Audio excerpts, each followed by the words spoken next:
this is a discussion on the topic of being a spiritual friend to Bhikkhunis and noble friendship on the spiritual path. And my name is Anagarika Sabbamitta.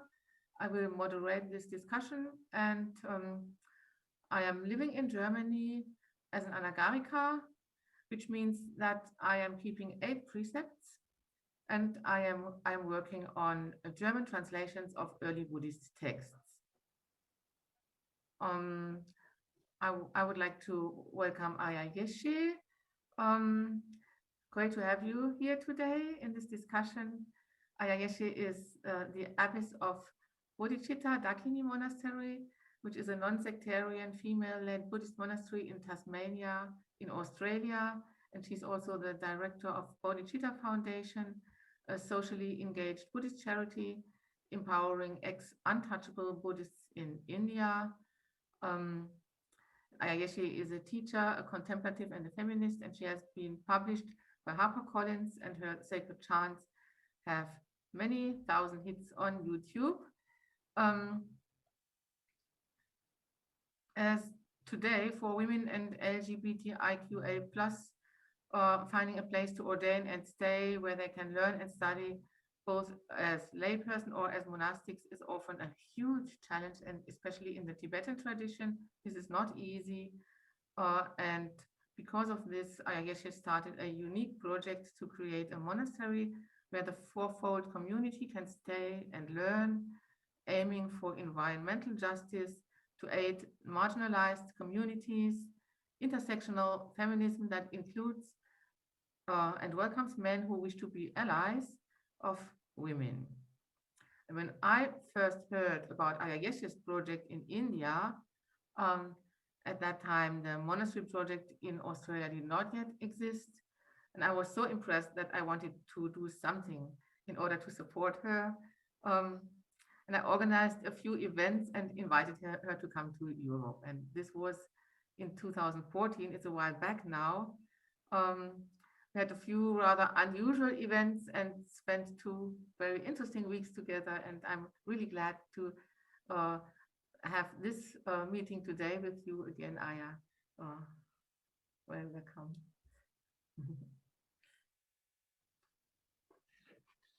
So the next guest I would like to welcome is Bhante Sujato. Welcome, Bhante. Bhante Sujato is an Australian monk in the Thai forest tradition, and he was the abbot of Santi Forest Monastery in the Southern Highlands of New South Wales for 10 years. And currently he resides at Lokanta Vihara, the monastery at the end of the world in Sydney in Australia. And he has committed himself to make the Buddhist teachings available in their authentic form for all interested people worldwide. He has developed the website Sutta Central, on which the early Buddhist texts of the Pali Canon can be found, including their Chinese, Tibetan, and Sanskrit parallels and other languages as well, and also many translations into modern languages. And from 2015 to 2018, Bhante Sujato has made a new English translation of the entire 4 Pali Nikayas that can be found on Sutta Central. Bhante Sujato is also a well-known meditation teacher and teaches especially metta meditation. And when I came across a recording of one of his metta retreats, that was also a few years ago, this, I would say, the short version, it changed my life. Welcome, Bhante.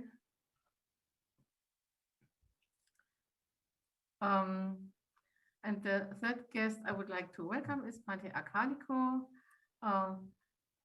Bhante Akāliko is also an Australian monk in the Theravada forest tradition, and he took Bhikkhu ordination with Ajahn Brahm as his preceptor at Bodhicitta Monastery in 2016.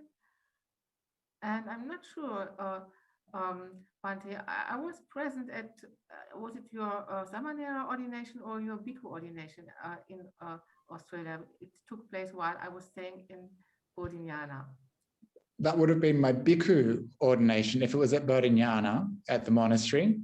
Otherwise, in the city in the city That center? was by Samanera ordination. So it's Yeah. almost 6 years ago now. Yeah. So and currently Bhante Akāliko resides together with his long-term teacher Bhante Sujato at Lokanta Vihara, this monastery at the end of the world in Sydney. Bhante Akāliko is the founder of Rainbow, the LGBTQIA+ Buddhist community, and a Buddhist chaplain at Western Sydney University. And he's also on the board of directors of the Buddhist Council of New South Wales. Very welcome, and I'm looking forward to the discussion that we are going to have. And I would also like to welcome the audience. You've all made it from very different parts of the world. You can ask any questions you would like to ask the three speakers. You can put it in the chat, or if you would like to speak directly, you can also do that. But just so you know, the session will be recorded. If you prefer not to be recorded, it would be good to put your questions in the chat box, or it's also possible to cut something out later on if that is desired. And I have been told that Ayya Yeshe still wanted to add something to what she already said in the earlier session. Please, Ayya, go ahead. Hi, everyone. Sorry, I'm not trying to be a hog, but I just realized there, just for 2 minutes, there is a more traditional definition of Dakinis that I left out. So Dakinis are a guiding light on the path, removing physical and spiritual hindrances, and they play a great part in an individual's awakening. They awaken the dormant qualities and spiritual impulses deep in the subconscious, and that is why they're said to embody spacious awareness and emptiness. It's a Dakini's inspirational influence that can open one and remove obstacles. The wisdom or enlightenment that Dakinis help us to be released from samsara. That is why they're a part of refuge in Vajrayana Buddhism.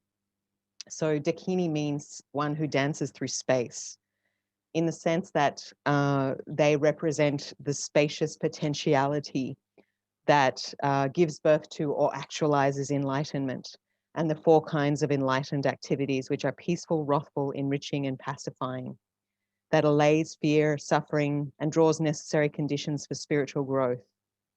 They can pacify the mind's mental poisons, they enrich beings, they bring about the accomplishment of wisdom and compassion.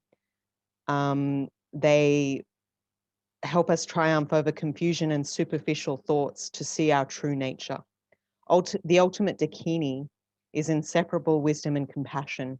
And when we identify with their symbolism of the Dakini, we are identifying with our own nature. The male version of a Dakini is a Daka.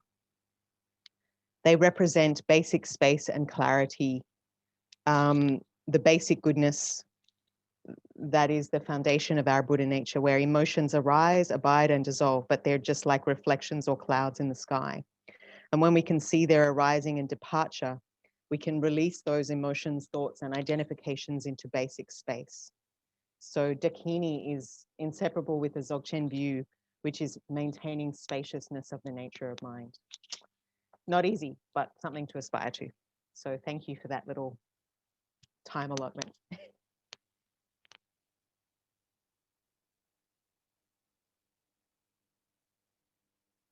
Okay, thank you, Ayya Yeshe.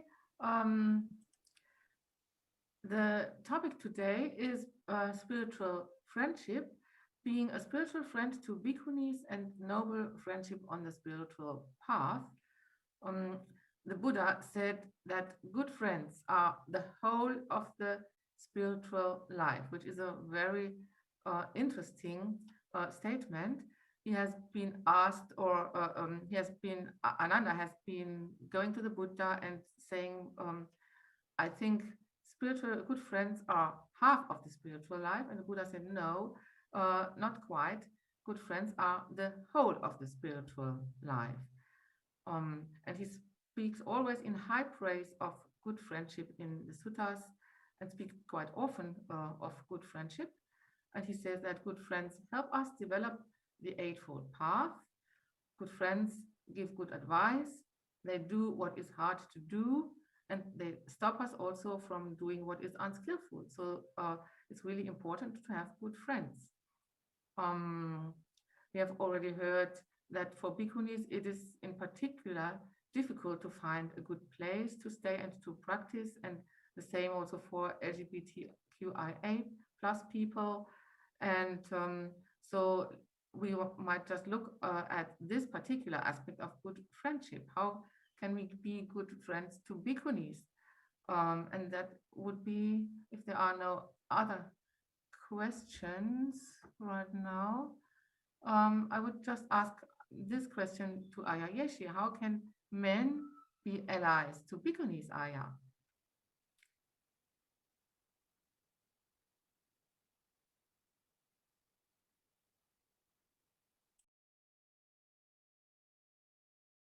Sorry. Okay, I think everyone can be an ally to Bhikkhunis, because actually women are an essential part of monasteries and who gets access to teachers, because they're often in a role of offering service in a monastery. And it was women who were instrumental in helping organize the ordination of women in Perth, I don't know, about a decade ago. But often their names are not mentioned, and the names of Ajahn Brahm is mentioned. So I think we need to kind of look at our Dharma centers and see, is there an equal representation of men, women, and non-binary people? Does everyone have a voice? Or are we just putting men on the throne? Do only they have the voice and the power? And if that is so, let's put some reservations in for women. Let's train some women as teachers. Let's hear their voices, you know, equal representation. And we have to understand that it's not as simple as just putting women in power or giving them space.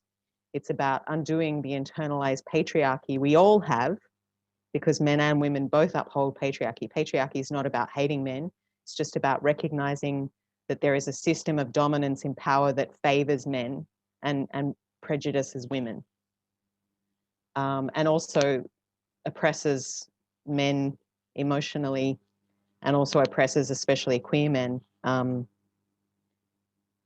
But it's about making space for those voices, to women's voices, to come out. It's about making sure women have access and support to ordain. They have financial security to ordain, in terms of providing spaces where they can ordain and get food, shelter, robes, and medicine.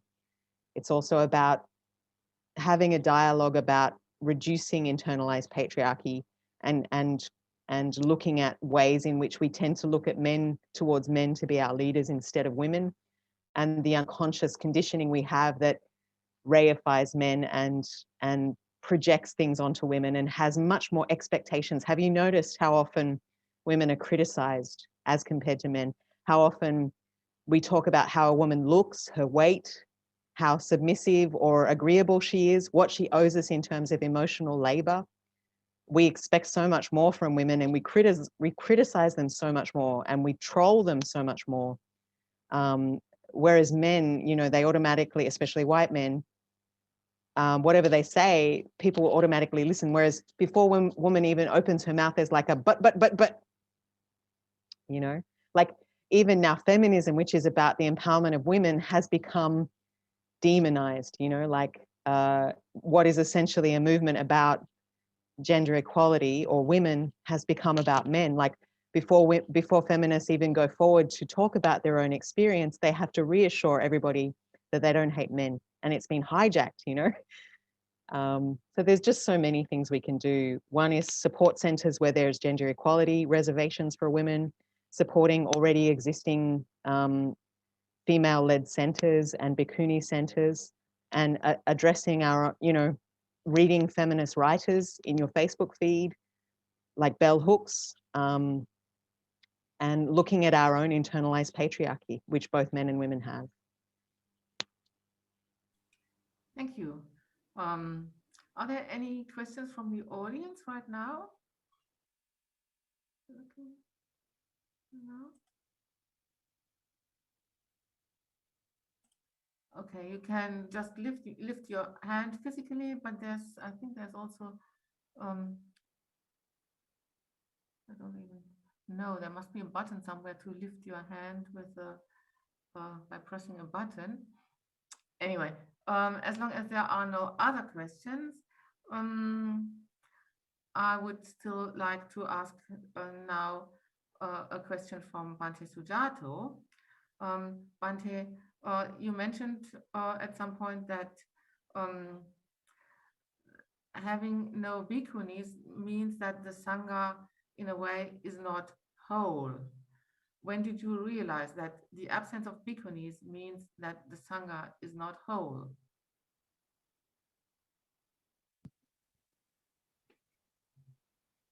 When did I realize it?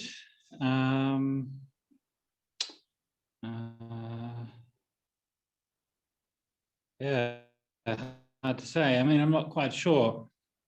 I mean, it's a gradual thing, you know. I mean, when I was, my first exposure to Buddhism, first time I stayed in a monastery for a long term was at Wat Nanachat in Thailand, and it's a monk's place by and for monks. And one of the kind of the experiences that a lot of the monks of my generation had was that in the kitchen, see, when you go there, when you're first there as an Anagarika and as a layman and so on, then you help out cooking and so on in the kitchen. And you get to know people, and you get to know the villagers and the people passing through and so on. And particularly, I was quite a good cook. So I got pressed into kitchen duty on numerous occasions. And when one of the really good friends that we made there was a laywoman called Heidi, and she was kind of a long-term Upasika who was staying there from New Zealand, and she was just like a really good friend to all of us. She was there before we got there, and just a lovely person, kind, intelligent, hardworking. And, you know, we'd go there and, we'd become good friends and so on, and then we'd ordain. And it would be different, and you couldn't be a friend in that kind of same way. And she was always like really kind of supportive and so on, but you sort of begin to realize that there's this difference in what you can expect and what can happen, and that we can spend some time cooking and serving and so on, and then we can also spend some, we can also go and then become ordained, and people will look after us for our spiritual practice. And Heidi didn't have that option. And that's kind of one of the first times when you begin to realize actually that, how powerful this difference is. And during that time, there was with Heidi and some of the other lay women who would come through, then there's sometimes there's some discussion of these things and so on. And I mean, it's funny that you mentioned about the kind of the internalized patriarchy and so on, and the kind of the how these things work out. I remember one event that happened was that there was a women's section at Wat Nanachat, and there was kind of an old building, and it burnt down, or there was a fire or something there. So they wanted to build a new section, and one of the lay women who was staying there was a architect or designer or something like that. And so the Heidi and this other laywoman came to Ajahn Pasano, the abbot, and said, the women should design the new women's section. And we should, you should build it according to what we need. And Ajahn Pasano said, sure. Okay, so they went away and drew up some plans for the new women's section, and they built it according to those plans. And then when we went and had a look at them, there was like these ridiculously small kutis and huts that the women had designed for themselves. And then we're like, why kind of doing that? And it turns out what they'd done is that they'd looked in the Vinaya at the dimensions of huts, which are supposed to be for the monks' huts in the Vinaya, which are quite small, and actually no monks actually have huts that small. And one of the problems that we know as Sangha is that we know that actually the measurements are quite unknown in the Vinaya. It's really just, we don't actually really know how big the dimensions were, because the meaning of the measures is quite unknown. But if you follow them according to a certain interpretation, you end up with very, just enough to lie down and a little bit there.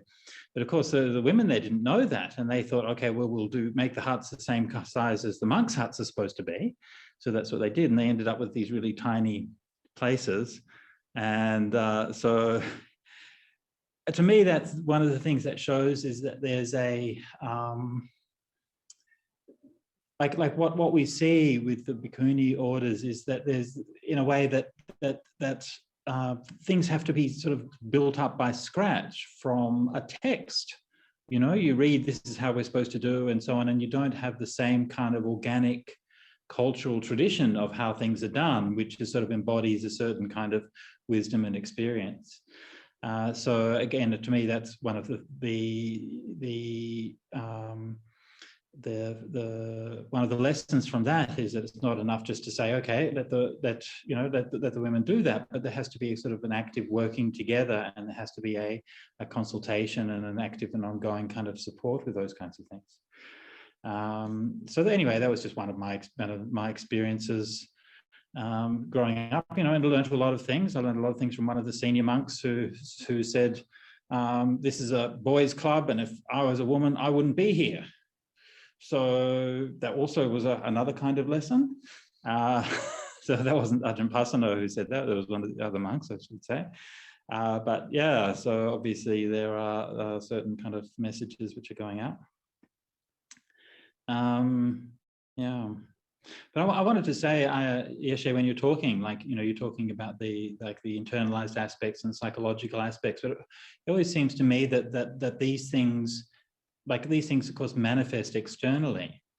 And I think that sometimes I feel that when we talk about patriarchy, we don't talk about real estate enough. Because at the end of the day, you can say all the right things and read all the right books and believe all the right things and have all the right attitudes, but whose name is on the lease? And that determines who's got the power and who can say who can stay here and who can't stay here. And you can be as nice as you like, but at the end of the day, somebody gets to stay there and somebody doesn't. Somebody sits in the high seat, somebody doesn't. Somebody has the hall, somebody doesn't. And that's where the patriarchal chooks come home to roost, so to speak. Yeah. Okay, thank you, Bhante. I think there's something in the chat box. Ayya Yeshe, you want to speak? I think Ayya Yeshe wanted to speak. Okay, good. Yeah, just in response to that, Bhante, it's very true, but it's also true that monks get more support, like about 5 times more support, because it's so conditioned that being a man is better and offering to a monk is more merit. Right. So it's like nuns are starting the race like halfway back down the track behind monks, so yeah. There is, and there's also this idea that somehow monks are better teachers, but it's also true that they have access to better teachers, and it's a poverty of information, it's a poverty of experience, because it is a certain man's club that certain things happen that you take on by living in community with senior good teachers. And if you are a woman and you only get to see them at tea time, you may not take on those things. You may not get access to that information, that lived experience of being with other wise beings, But it's also this kind of unconscious idea that we've really been set up to question ourselves and doubt ourselves from day one. Right. That's why it's so hard for women to develop faith in each other's leadership. And that's how patriarchy divides and conquers. Yeah. Okay, thank you. There is another question for Ayya Yeshe in the chat box. Can you share with us your interpretation of the Tibetan idea of spiritual friend, Geshe, I suppose?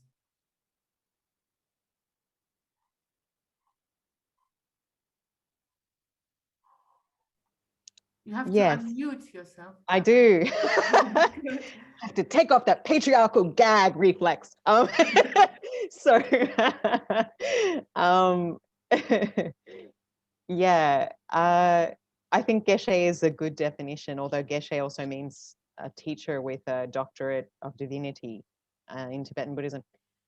Personally, I think with all of the controversies developing around student abuse in Vajrayana Buddhism and the abuse of power and the problems of the absolute power of the guru, the spiritual friend is more and more becoming a very appealing alternative. And that is like, it's not just like a friend who you go to the rugby with or you have a barbecue with. It's someone who is ahead of you on the path, who you revere as a teacher, but they're not completely perfect. And you realize they're fallible and they're accountable, but they have more good qualities than you, and they know more than you, a bit like a big brother or sister or a professor at university. So I think that is a good alternative in both Mahayana and Theravada. And I think that's probably what the original teachings of the Buddha envisioned as the role of a teacher, not to be an enlightened, perfect person with absolute power, but the role of someone who is valuable, but just slightly ahead of you, and a figure of encouragement, and a more egalitarian model of noble friendship. Okay, was this a question, Theo, or would you like to speak? Oh, okay. So I misunderstood. There's another question for Bhante Sujato. Do you see any good changed in the attitude towards Bhikkhuni ordination since 2009? I'll come to that in a minute, Sabbamitta, but if I could just respond to what Yeshe was saying, I'd be interested, Ayya, to like that whole guru trip is like such a huge part of Vajrayana Buddhism, in a way that is, I mean that kind of respect for elders and so on, you find that all the way through Buddhism, but it's reified in a way in Vajrayana Buddhism that goes, I think, further.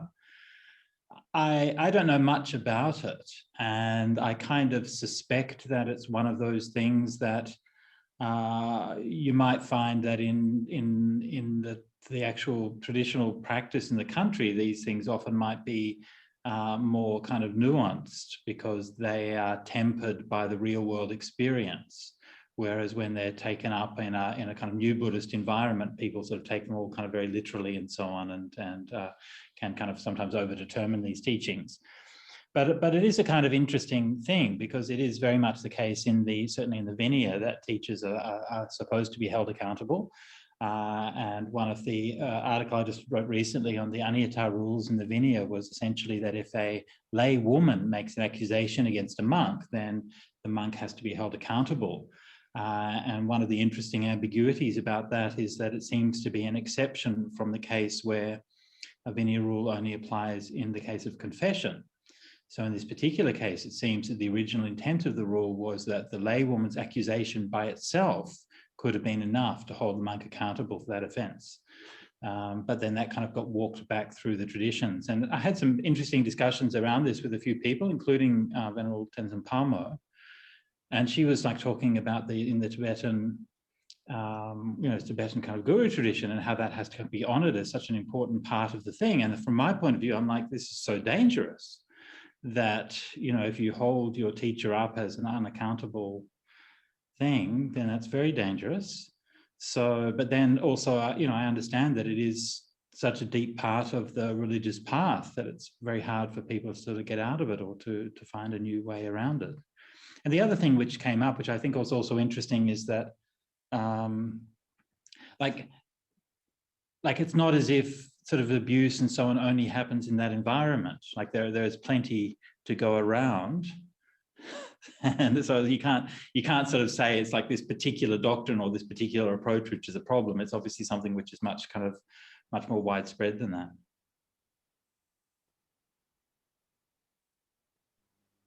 So was that that's more a statement than a question, right? Well, I was just interested in your kind of responses to like within, like, you know, you're proposing, I guess, a reconfiguring of that notion of how you relate to teachers and so on within a Vajrayana context. And I'm just wondering how that's going to play out, or how that's going to work, or what your thoughts about that are. I mean, do you think that the guru system is uniquely susceptible to these kinds of abuse, or is that not the case? I don't know. I just was interested to know your thoughts on it. I mean, I think it's good to remember that I'm not the voice of power in Tibetan Buddhism, and I don't even represent Tibetan Buddhism. I'm kind of an outcast. So just because I say, you know, Sure. I'd like to move more in a Mahayana direction, most Tibetan Buddhists will never relinquish the guru role. The guru is essential. Guru is Buddha, guru is Dharma, guru is Sangha. Also, guru is the originator of all goodness and happiness.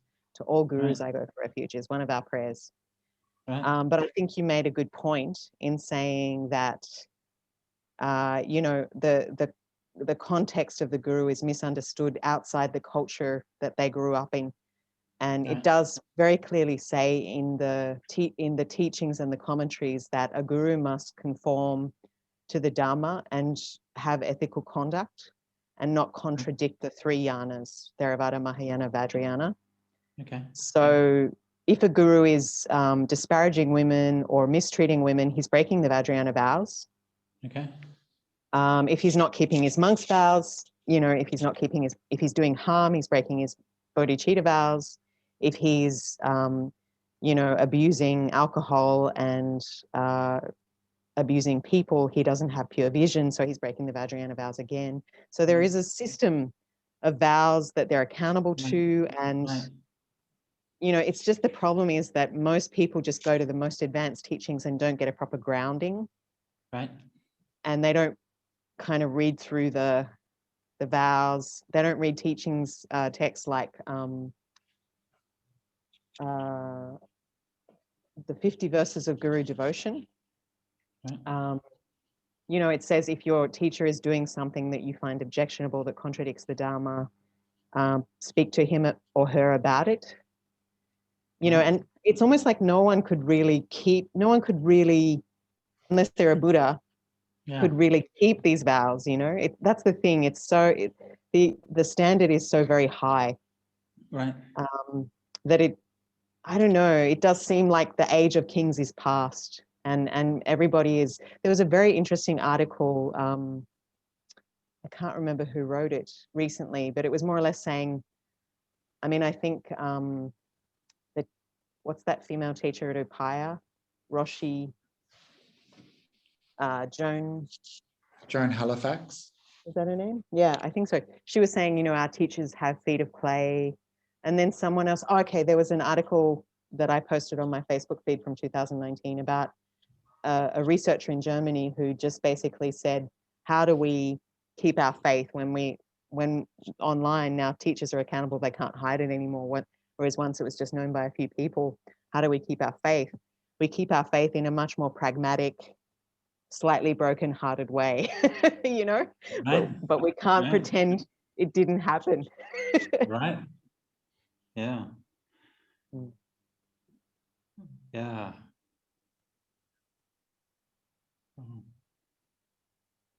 Sorry, Sabbamitta, you asked a question before. Yeah, I'm repeating the question. Where was it?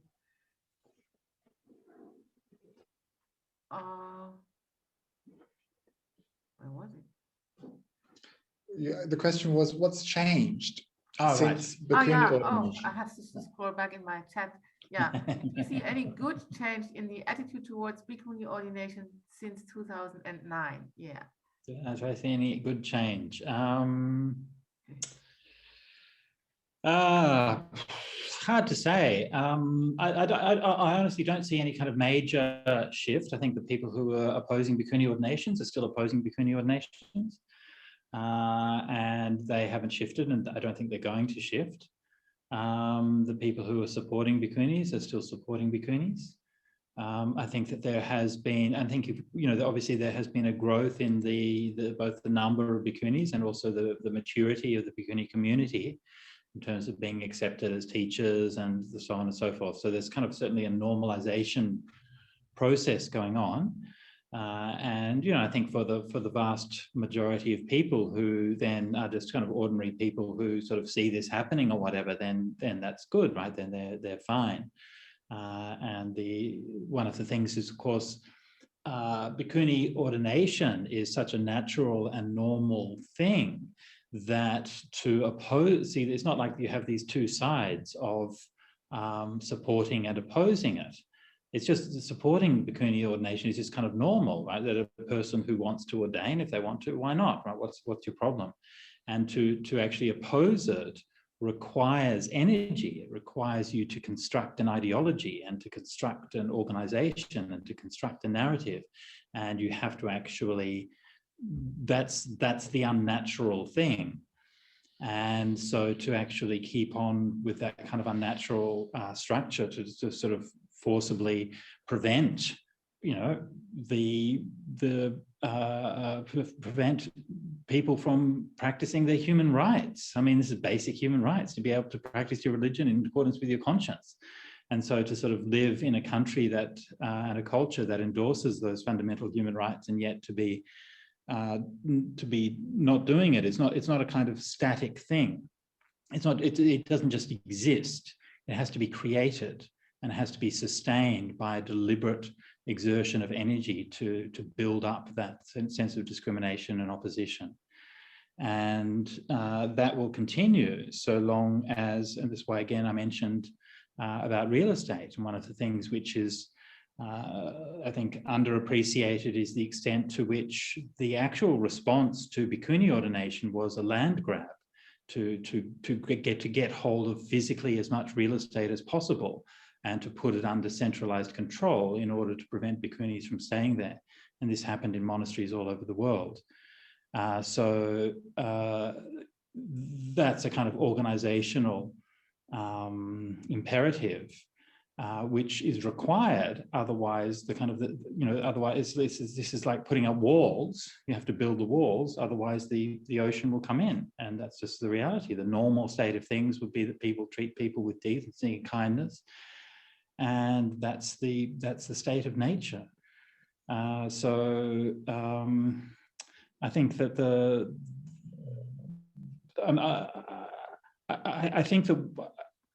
I think that what to me, like my kind of natural inclination or my natural tendency is to think that, well, people will gradually learn and they'll gradually get it.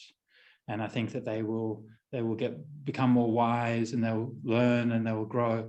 And of course that happens to some extent, but there's also, I think, a certain portion of the world that they don't, and they just retract and retract and retract and build up bigger and bigger walls. And I think that that's what we're going to see with a certain portion of the Sangha and a certain portion of the Buddhist community, is that over time there'll be that kind of retraction and becoming even more dogmatic and more extreme. And I think that's I don't know how to solve that, but I think that's inevitable. We can't really worry too much about it. But at the same time, that doesn't really, I mean, for me, it doesn't really bother me. Right? I don't really hang around with those monks, and I don't really worry about it too much. But of course, it is still hurtful for the women who need to practice and need that support and so on, because there's still a lot of power and influence which is wielded from those high seats. Thank you, Bhante. We have another question for Bhante Akāliko. We haven't got the chance to say anything so far. What are the obstacles for ordinating the LGBTQIA+ community? Please, Bhante. Okay, thank you very much for inviting me to this conversation. And, we've forgotten to do something. What have we forgotten to do? We've forgotten to say happy almost birthday to Ayya Yeshe. What? So happy almost birthday, Ayya Yeshe. What?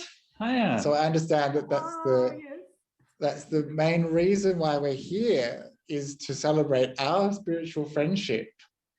And I just want people to know that this beautiful Buddha Rupa behind us was purchased and fundraised by our dear friend, Ayya Yeshe, for this Vihara not long after we moved in. And so every time I bow to it, I think about you, Ayya, and how kind you were to share that with us. And so I just wanted to start off by saying happy birthday.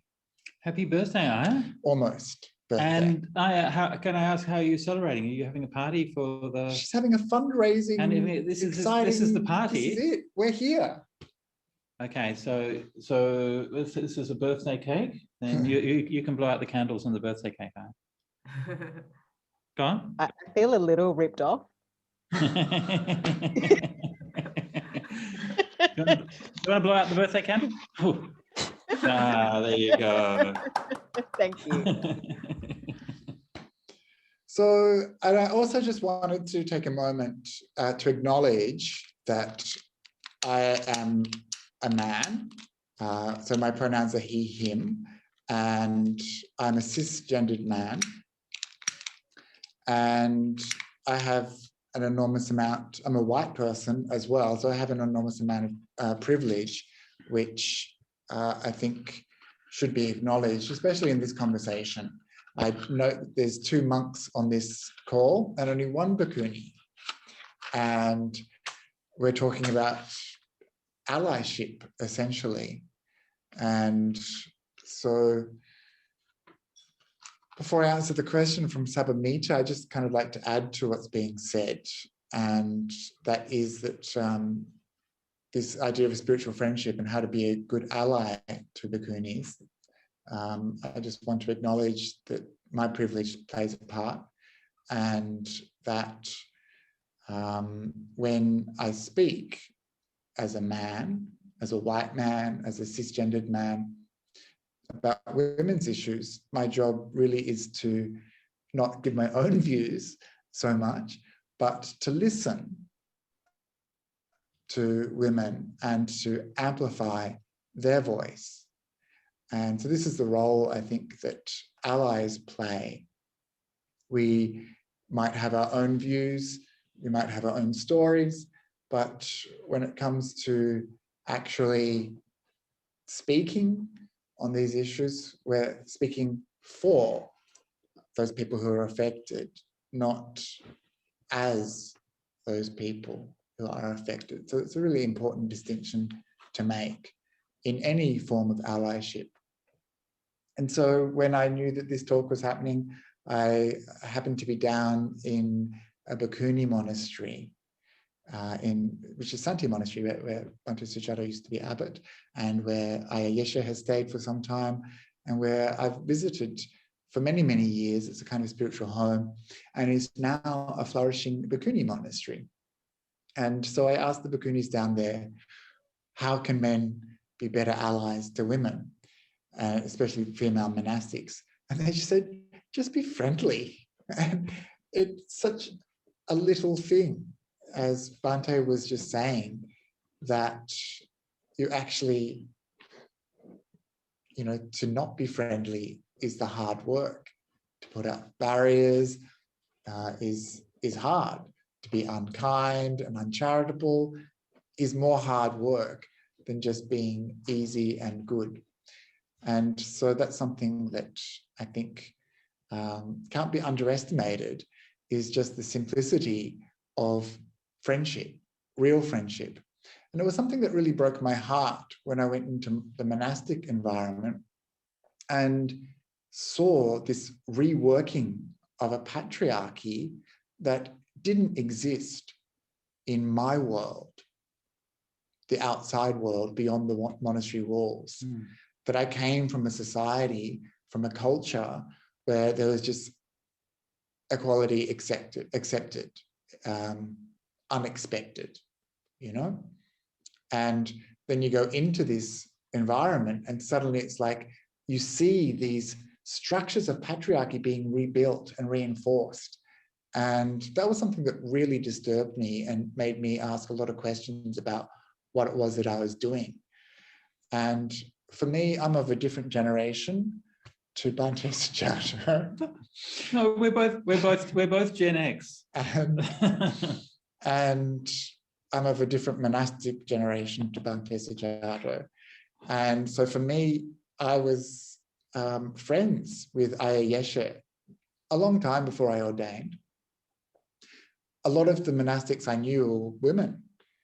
And it had never entered my head, actually, that that was going to be a problem, or there was going to be this kind of gap that was expected to creep into my spiritual life once I became a monk, that we should be separate, that we should not connect with women in the same way. And then there was the awkwardness and the horror of having to participate in some of these little patriarchal things that happen all the time in monastic spaces, such as women being seated behind men, or women going for their food behind men and things like that, which really troubled me because it wasn't something that I associated with Buddhism, that there would be this lack of equality.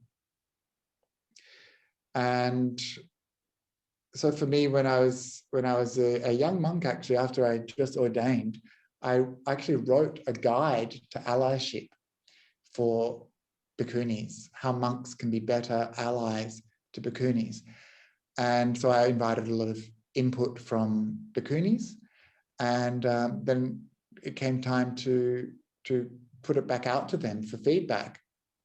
And they were all just like, they had such little hope, they had such little expectation. It was like they didn't think that this would actually be useful, and that they kind of said, don't bother. And I was like, what? That was the whole point. But from their point of view, they just saw that these kinds of things just wouldn't help. Quite jaded, I guess, and quite used to the kind of quiet diplomacy you have to do as a woman to just not rock the boat. Don't draw attention to yourself. Don't be a big target. Become small and just slip through like a shadow, rather than, drawing too much attention to yourself where you might be criticized. So that for me was a real lesson. And as a man, I had to listen to that. As a monk, I had to acknowledge that.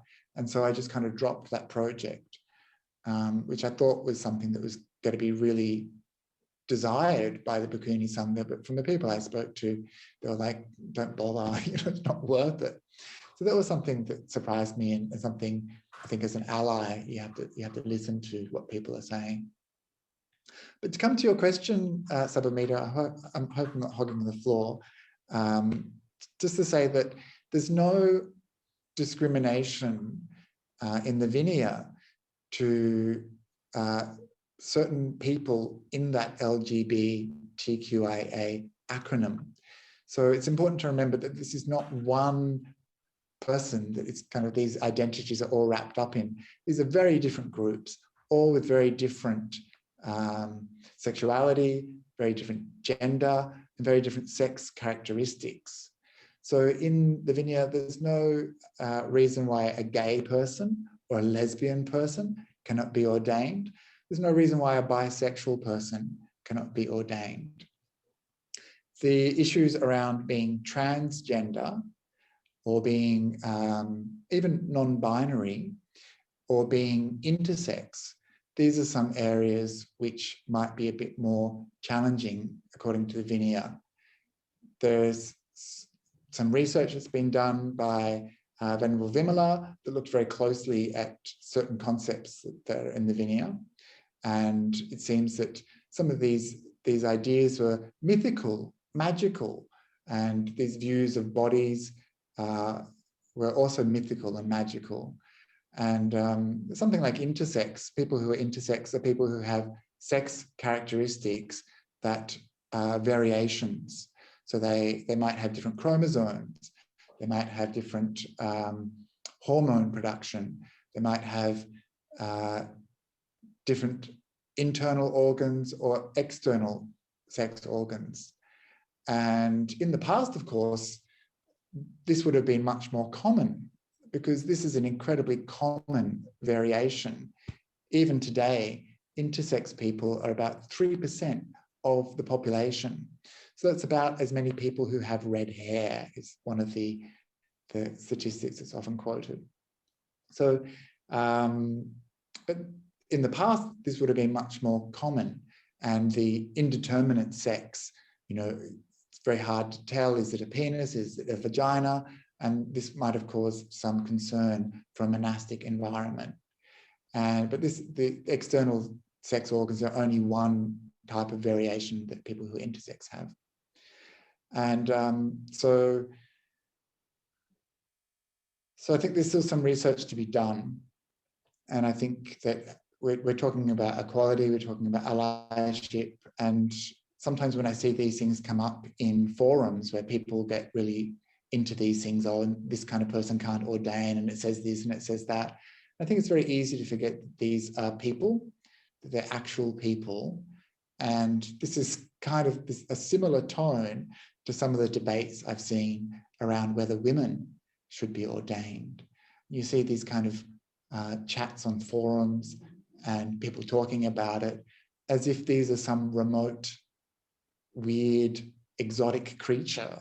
But these are actually people, live people, right here, right now, with a heart and blood, and who want to live a spiritual life.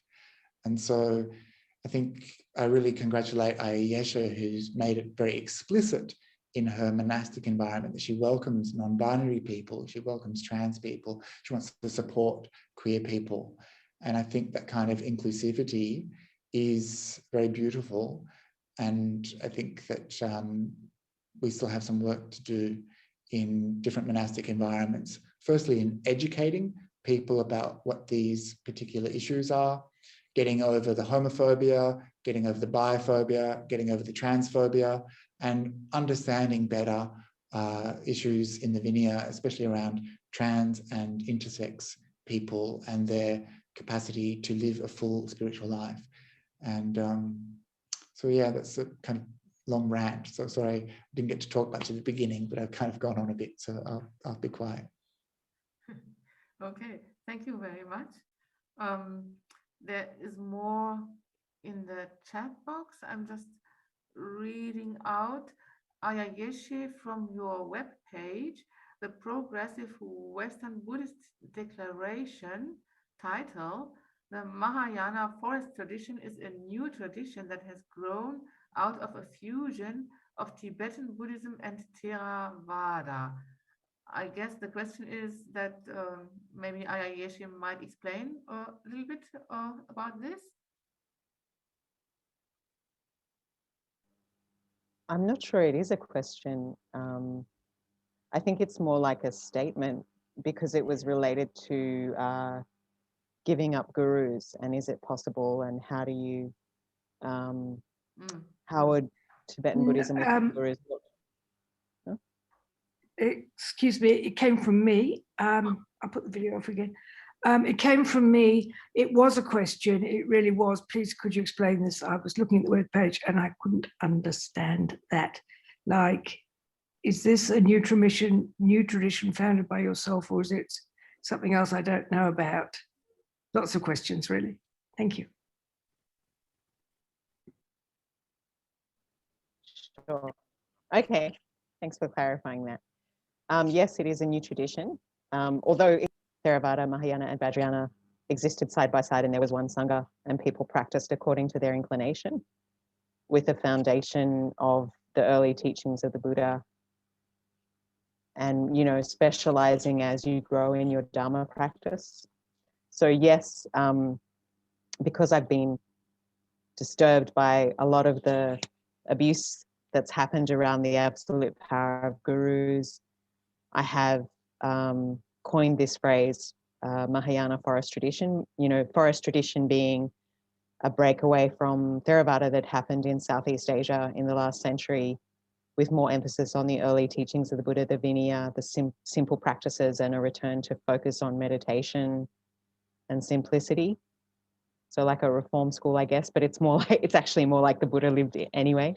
So I'd like to go back to basics because I feel like a lot of Westerners don't have the basics. But right now it's like the only person in this school is me.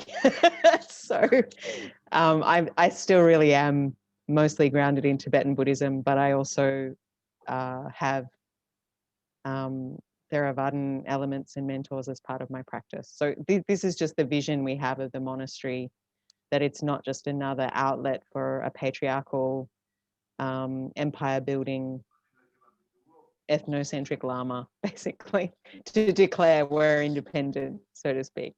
Yeah. Thank you, Ayya. Thanks. I see the time is drawing close to the end of what has been planned. I don't know, maybe we shouldn't go too far over the time. There are still a few things in the chat box. Maybe we do that rather short. If I may ask, so why can't nuns and monks actually live together in monasteries with separate sleeping areas? How can you overcome patriarchy when you still live so separated? Isn't the challenge in daily communication with, not in avoiding each other? I once stayed in a Christian monastery where monks and nuns live together. How they dialogue with each other is just incredibly hopeful. I know that Santi Monastery used to have such an approach when both genders used to live together in the same monastery. Maybe Bhante Sujato would like to say a few words to this point. Sure, thank you. Yes, look, I mean, I agree. I think that that's the best way, and definitely for me, that's the thing. I mean, one of the rules which people perhaps don't appreciate in the Vinaya is that actually the normal situation in the Vinaya was that monks and nuns lived close to each other, and they didn't live in very widely separated monasteries. When we were at Santi, we had a community. We had monks with the monks area and nuns with the nuns area. It worked fine. It was good. I enjoyed it. And in fact, to be honest, I really wouldn't want to go and live in just a monks monastery again. It's too blokey. I don't like it. But one of the problems which does emerge and which needs to be addressed is that there's a problem where no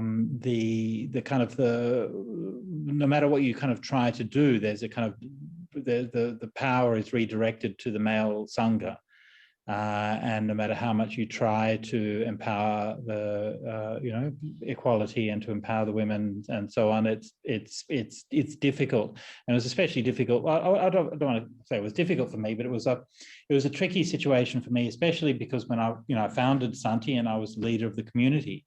And so in that situation, it's natural for people kind of to defer to me, and at this end, often with good reason, because I knew what I was talking about. And so in that kind of situation, then sort of by default, it becomes people are deferring to the monk, even though I'd much rather be in a situation where they didn't. So it needs to be considered carefully, and ideally, it needs to be started from the beginning with an equality of the bhikkhus and bhikkhunis, so that the whole culture is not built from that kind of foundation of that kind of deference to the patriarchal figure. Yeah. Yeah. Yeah. Can I just add something? There are monasteries that are dual, like Plum Village. Right. One of the things that I notice when people talk about this issue is they talk about lust and desire. And certainly I know that there's been some interactions between nuns and monks, or monks and women, or women and laymen, nuns and laymen, where there has been some attraction that has developed. And so that's something that's often pointed to, that there is this uncontrollable lust which gets in the way of the monastic life.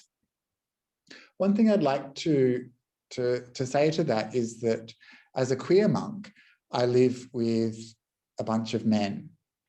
And I know lesbian monks, lesbian nuns or monks, whatever you want to call them, who live with bunches of women. And somehow they manage to regulate their desire. And yet for the straight men, there's kind of an outsourcing of desire that, you know, women who come to the monastery should be dressed like this, and they should say this far away, and they shouldn't be there, and they shouldn't be there, they shouldn't do this, they shouldn't speak to the monks, all this kind of stuff, where women are blamed for men's desire. But it was with horror, actually, that one monk at Bodhinyana, when I kind of said to him, well, I'm gay, and, you know, I managed to not have these overwhelming lustful thoughts about my colleagues in the spiritual life. And he was like, oh, wow, you gay guys have no protection at all. And so monks saw these things as protection for themselves, but it was, as I say, like this outsourcing of their own desire and blaming women for that. But I know that the idea of having monks and nuns together is actually really supportive, because you have completely different approaches to things. And personally, as a monk in a male monastery, I really, really missed the company of women. And so that was a real sadness, actually, that I didn't get to have these friendships with women, even women monastics. We'd interact very briefly, only for a few minutes at a time. But something that I've been working on is, you know, just trying to reach out more to my female monastic friends. And that's something that's been a really nourishing part of my monastic life. Okay, there's a comment in the chat box who says Sravasti Abbey has nuns and monks in their community. Thanks for that. Can I just say something to the last Please. thing? Yeah, I think communities that have both men and women are more balanced, because men and women have different qualities and skills that help each other. I found that environments where women are present, there is more emotional intelligence and embodiment. And, you know, there are a lot of skills that men are encouraged to have by society, like building skills and being able to lift heavy stuff. But, you know, I mean, this is a generalization, but, you know, we all have different skills that, and a community is, I know the monks are going to come back at me for that. Can I just do a quick shout out to all our non-binary friends, especially non-binary people who have built monasteries? And yes, I actually really enjoy spending time with non-binary people too, because the whole duality around gender is not there at all, which is really refreshing. But like, we have skills that the others don't have, so it's actually complementary. But I have realistically noticed that young monks tend to do better. Young cis straight monks tend to do better in their own monasteries, and I have seen a fair few monks disrobe in a place where it's a dual monastery. I mean, I think Plum Village has a really good deal because they have separate monasteries for men and women, but they come together 3 days a week. So that's like a nice balance. Yeah, and I think a lot of work, as Bhante said, would have to be done to address people looking to monks for authority. I mean, it didn't work at Amaravati. The nuns were completely suppressed and pushed to the shadow and not allowed to grow, whereas the monks kept creating more and more branch monasteries. They didn't want nuns around. So it has to be done well and sensitively. Okay. There's still one longer question. We are a little bit over time. I hope that is okay. To Bhante Sujato and Akāliko, this morning we touched on feminine qualities and masculine qualities in monastics and teachers. You spoke earlier about the Sangha not being whole without Bhikkhunis. My question is how you have personally noticed or experienced in your practice which feminine qualities were or are missing? How does or could a female Sangha make your own practice more whole? I'm asking this because I hear most monks who support Bhikkhuni ordination speak about it being unfair, etc., that women don't have equal opportunities, and wonder whether in the general discussion there should also be more emphasis on what's in it for the monks on a deeper personal level to have a thriving Bhikkhuni Sangha, as this might help getting more monks on board.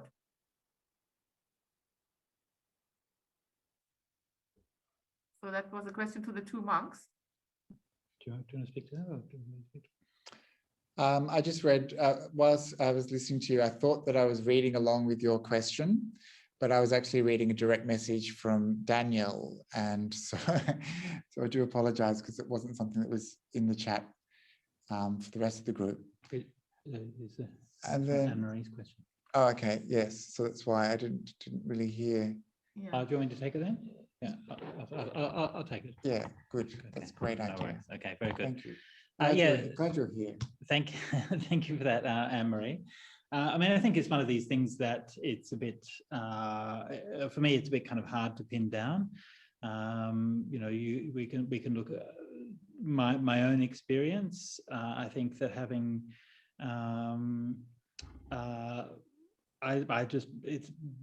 it's nicer to have women around. It just feels more natural. It just feels more normal. I feel like I've become a better person. I feel like in a monk's monastery, it encourages just, I don't know, you don't question your privilege and your, you know, the fact that you're there and that you're just entitled to these kinds of things so much. I'm used to my sister who will call me out on my shit. And she is one of the, as you become older as a monk, then very few people will do that for you. And my sister is one of the very few people who will do that.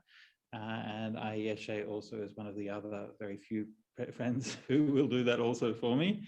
And hopefully I'll do that for her sometimes too.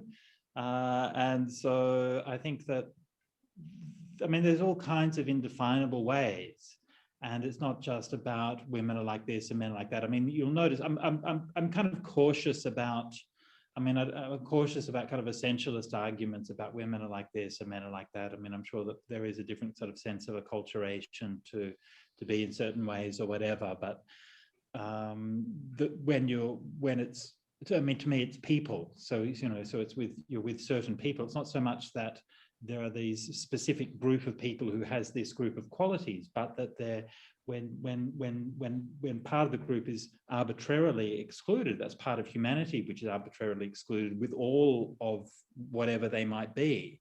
And it's not like a specific thing that it brings, but there's a whole kind of range of possibilities and a range of things that it might be.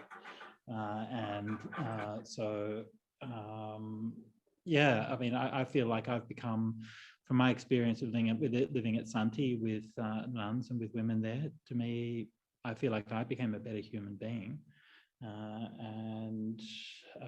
so that's what's important to me.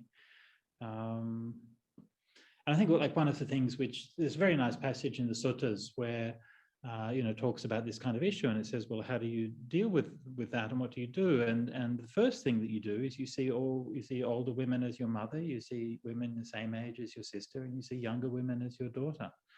And that's, you know, that means that you love them, and you love everybody, and you relate to people from a position of loving and caring, and not from a position of seeing people as dangerous and as threats and as enemies and things like that. So to me, that's a much nicer way of thinking about it. And I think that there is in all kinds of ways, there's a how do I put it? There's a the real, to me that whole kind of thing of, oh, monks will fall in love and then they'll disrobe and so on, is a paper tiger. Because why are they falling in love? They're falling in love because they have some kind of emotional need. And that need is not being fulfilled in the monastic life. And if that need can be fulfilled by going and getting married and becoming happy, then good on them. I mean, what's your problem? I mean, I know some monks who've disrobed and gone off and got married and they're happy and they're good. And I don't know, that's all right. that's life. I'd much rather somebody live a happy married life than live in the monk's life with the kind of messed up attitudes towards women and fear and paranoia and all of these kinds of things. I mean, that's the real problem, actually. And so I think that I think it's a kind of a subtly twisted dialogue. And the reality is that the monastic life is not for everyone. And if it's not for somebody, then okay, good. You find a way that's going to make you happy, good. I don't have a problem with that. I do think we have to be realistic that desire is a pretty powerful force, though. I mean, we can't pretend it doesn't exist, and we have to find ways for people who live in dual monasteries to manage that kind of energy or channel it into something more appropriate, if you know what I mean. Sure. Because it is an issue, and it does lead to, some pretty shocking things when men and women live together sometimes. Yeah, but the same thing is out there in all aspects of society. Yeah. And so a lot of lay organizations, they have safeguarding principles, and a lot of professionals, they have ethics. And so monastics also have, safeguarding principles of the Vinaya and ethics that they have to maintain. And so those things, if they're not enough alone, they may not stop someone from developing attraction to someone else, but they're already there.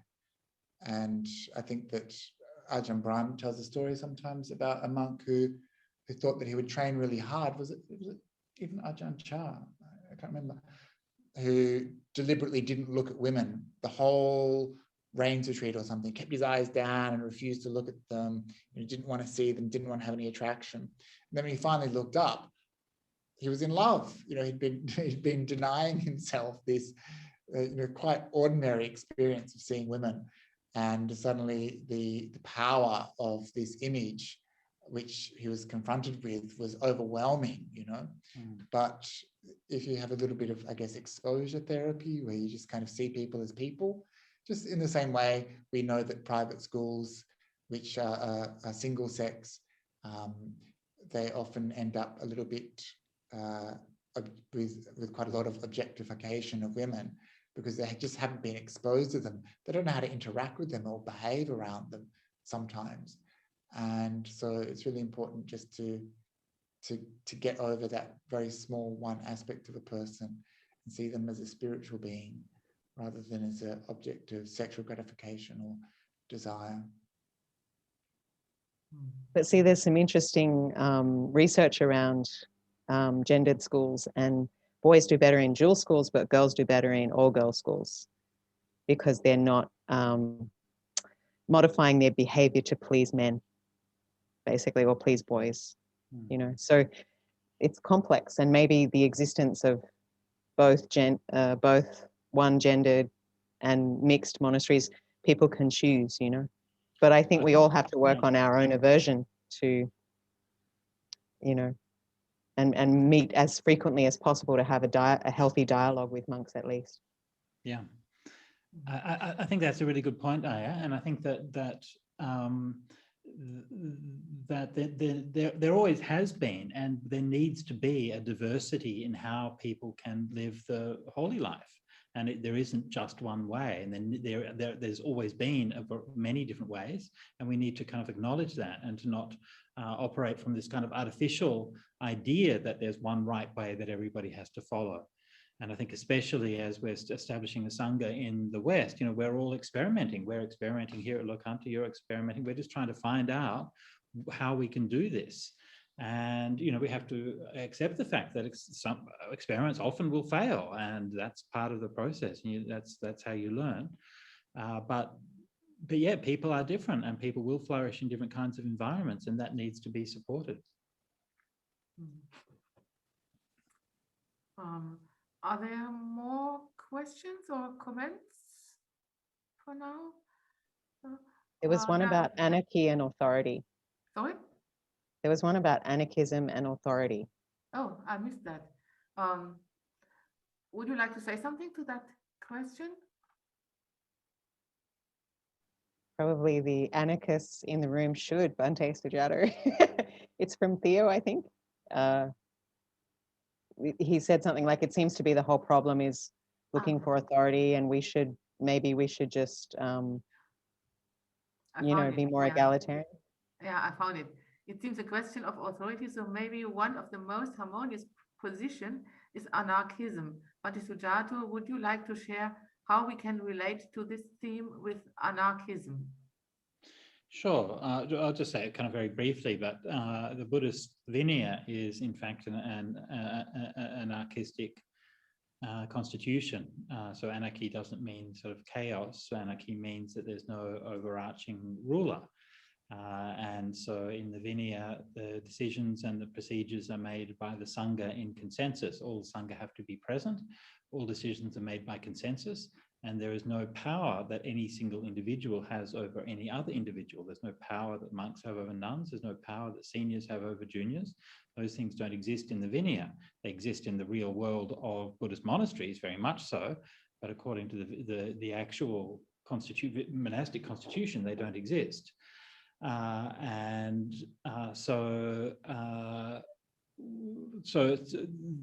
anarchism is a philosophy that I've always felt an attraction to. To be honest, I don't know that much about it, but it's always something that I've admired the principles of it. The biggest obstacle to it, I mean, there's a lot of conditioning within, especially the Buddhist tradition, to see Buddhism as a very patriarchal and very hierarchical organization. And people will project that kind of power structure, regardless of how hard you try not to do that. And it's also true that a lot of people don't want to be responsible for making decisions. A lot of people show up at monasteries because they are not really capable. They either don't want to make adult decisions, or in many cases, they're not actually really capable of doing it. And so you can end up by people will manifest a lot of dysfunctional and harmful behavior because of an incapacity to be able to act responsibly. And this is something that I encountered a lot when trying to run Santi Monastery, that you'd have a lot of people who may be suffering from some kind of mental disorder or psychological condition, which, of course, everyone has their issues and everybody wants to support them, and that's what we're there for. But when those issues are strong, what they mean is what happens is that people will then manifest those issues in the community. So somebody might, for example, start to might from their own insecurity and anxiety start to kind of monopolize power, and you see people will start to have these kind of rings of power. So you get the office. Now I've got the office, I'm going to move. Now I'm going to get the storeroom. Okay, now I've got the storeroom. I've got a bigger space. I can feel safe because I have control over these spaces. Now I'm going to get the kitchen as well. And so they're gradually sort of colonizing the rest of the place. And it's coming from fear, and it's coming from anxiety, and it's coming from maybe from a childhood where someone was abused, or where somebody had a lack of feeling confidence and security within themselves. And so they feel the need to build up those walls of protection. And so on. And so these are the kinds of things which are the real world complexities that come when you try to treat in monasteries as if it's a purely anarchistic system. And that's not to say that it's not possible. It's just to say that it's important to be aware of these and to have ways of dealing with it. I think it's possible to do that, but it has to be done with a lot of intelligence, a lot of compassion, and a lot of effort. Like, you have to really focus on it and make sure that it works well. And it's not something which is, if you let nature go its course, nature has already been put out of balance by people's conditioning, and it will revert to that kind of conditioning. And you have to sort of actively work to shape things back to the natural form.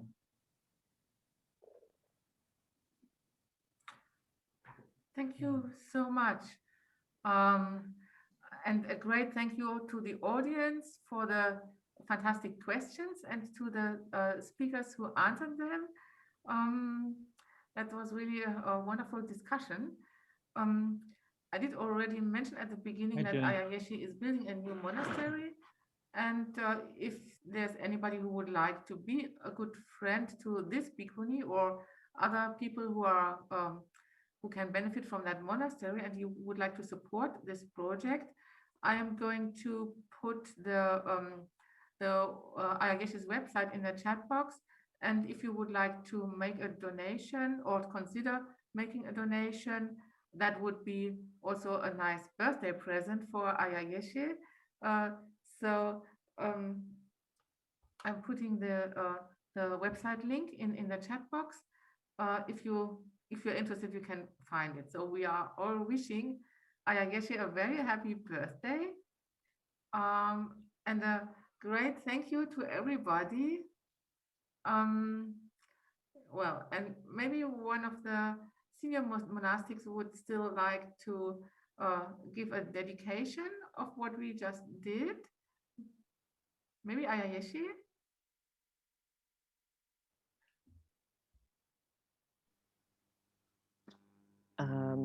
May we quickly realize all things to be no more substantial than the dream fabric of the night, and instantly awaken to perceive the pure wisdom display in the arising of every phenomenon. May the precious mind of compassion not yet born arise and grow, may that born have no decline but increase more and more. May there be an end to suffering and injustice for all beings, and may well-being and truth prevail. May all beings be happy. Sadhu, sadhu, sadhu. Thanks everyone, especially Bhante and Akāliko and Sabbamitta.